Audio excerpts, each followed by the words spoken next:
Some arrows do not just kill.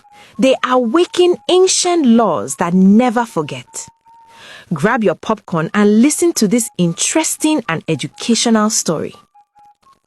Obinna was known across the villages as the Great Hunter, a man whose traps never failed and whose arrows returned with meat even in seasons of hunger. At dawn one fateful day, deep within the sacred forest of Ibomiri, he encountered a magnificent serpent resting beside a forbidden stream. Its scales shimmered like burnished bronze, its eyes calm yet commanding, as though it guarded secrets older than the land itself. Mistaking majesty for menace, Obinna loosed his arrow. The forest fell unnaturally silent as the serpent collapsed, the ground shuddering beneath its weight. What Obinna did not know was that he had killed Neagwo, the queen mother of all snakes, ruler of the hidden snake kingdom beneath roots, rocks, and rivers. Beneath the earth, sorrow turned to fury. The snake kingdom wailed, their tunnels echoing with grief as rivers darkened and stones cracked. Councils of serpents gathered, and a single verdict rose above all others. Blood must answer blood. From among them stepped Nkiru, the smartest and most dangerous of the snake maidens. Tall, breathtakingly beautiful, graceful, with eyes that could disarm the strongest heart and a mind sharper than any fang. She was chosen to carry out vengeance, wipe out Obinna's family one by one, and leave him alive until last, so he would suffer fully before death. As Nkiru crossed into the human world, the wind hissed her name like a warning. While Obinna returned home proud of his hunt, death had already learned the path to his door. Revenge enters a home disguised as a guest. Nkiru arrived in Obinna's compound as a lost traveler, her beauty humble, her voice soft with false exhaustion. Mama Kudo, Obinna's grandmother, welcomed her without suspicion, offering food and shelter as tradition demanded. That night, as the fire dimmed and prayers faded into sleep, Nkiru revealed her true nature only for a heartbeat. Mama Kudo's cry was swallowed by darkness, and by morning she lay lifeless, her face frozen in terror. The village mourned, whispering of curses and evil winds, while Nkiru vanished like smoke, her mission only just begun. Obinna returned from the forest to a silence heavier than any roar.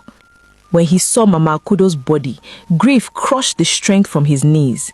Confused and desperate, he carried her to Okebibia, the feared and revered chief priest whose shrine stood between worlds. As Okedibia began the ritual, his chants broke, his eyes turning white as visions seized him. In a voice thick with dread, he revealed the truth. Obinna had killed Eneagwo, the queen mother of the snake kingdom, and vengeance now walked in human form. He gave Obinna 3 ancient snake charms for Obinna, his younger brother Emeka, and his sister Ada, warning that only these charms could delay death. But unseen in the shadows, Nkiru listened and smiled. The most dangerous enemy is the one who wears the face you trust. Realizing brute force would fail, Nkiru changed her strategy. One evening, she appeared at Obinna's compound wearing the exact face and voice of Okedibia. She claimed the spirits demanded a cleansing ritual, insisting the snake charms must be removed briefly to strengthen them. Fear wrestled with doubt in Obinna's heart. Tradition pressed heavily on his mind. Trusting what his eyes saw, he hesitated and nearly sealed his family's fate. As Nkiru reached for Emeka's charm, it burned fiercely, scorching her borrowed skin. A sharp hiss escaped her lips before she could stop it.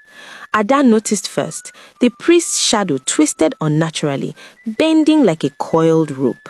The illusion shattered, revealing Nkiru in her full serpent glory. She struck swiftly, knocking Emeka aside before retreating into the night, wounded but not defeated. The family survived, shaking to their bones, knowing now that deception, not strength, would be their enemy. And far away, Okedibia felt the disturbance and whispered, "Only humility can stop a vengeance born of blood." True courage sometimes means laying down your weapon. Guided by Okedibia, Obinna entered the forbidden forest alone, unarmed, carrying the remains of Nneagwo, wrapped in white cloth, and Mama Akudo's prayer beads. When Nkiru appeared before him, her eyes burning with centuries of rage, Obinna knelt. He confessed his ignorance, his pride, and his sorrow, offering his life in exchange for peace for Emeka and Ada. The forest held its breath as Nkiru raised her hand to strike, then froze. The spirit of Nneagwo rose, vast and radiant, her voice echoing through earth and sky. She spoke of balance broken by ignorance and restored by humility. She decreed that the curse would end if Obinna vowed to protect the forest and honor the snake kingdom for all generations. Nkiru collapsed, torn between vengeance and awakening wisdom. The forest trembled, then calmed. But peace demanded transformation, and dawn had not yet revealed its final shape. A true ending is not the death of evil, but the rebirth of balance. The curse lifted like mist at sunrise. Nkiru chose a new destiny, not as an executioner, but as a guardian between worlds.